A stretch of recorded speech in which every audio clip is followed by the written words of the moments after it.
Hello DataCampers, how's it going? Really glad you've decided to join us for this course. We have an exciting journey ahead of us through some real data and some incredibly useful tips and tricks from expert data scientists. I'm Peter Bull, a data scientist and a co-founder of DrivenData. Our mission is to bring the power of data science to social impact organizations. One of the ways we do that is by running online data science challenges for nonprofits, NGOs, and social enterprises. In our challenges, a global community of data scientists, like you, competes to solve a particular problem. We'll work through one of these competitions as a case study, and we'll show you how the winner achieved the best score. In the course, we'll do some natural language processing, some feature engineering, and boost our computational efficiency.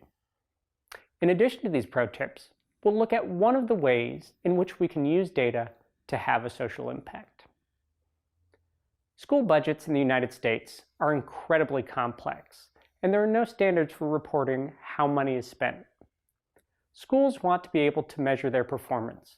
For example, are we spending more on our textbooks than neighboring schools?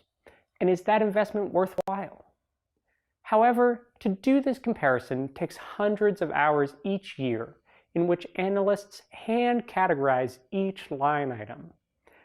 Our goal is to build a machine learning algorithm that can automate that process. For each line item, we have some text fields that tell us about the expense. For example, a line might say something like, algebra books for 8th grade students. We also have the amount of expense in dollars. This line item then has a set of labels attached to it. For example, this one might have labels like textbooks, math, and middle school. These labels are our target variable. This is a supervised learning problem where we want to use correctly labeled data to build an algorithm that can suggest labels for unlabeled lines. This is in contrast to an unsupervised learning problem, where we don't have labels and we're using an algorithm to automatically understand which line items might go together. For this problem, we have over 100 unique target variables that could be attached to a single line item.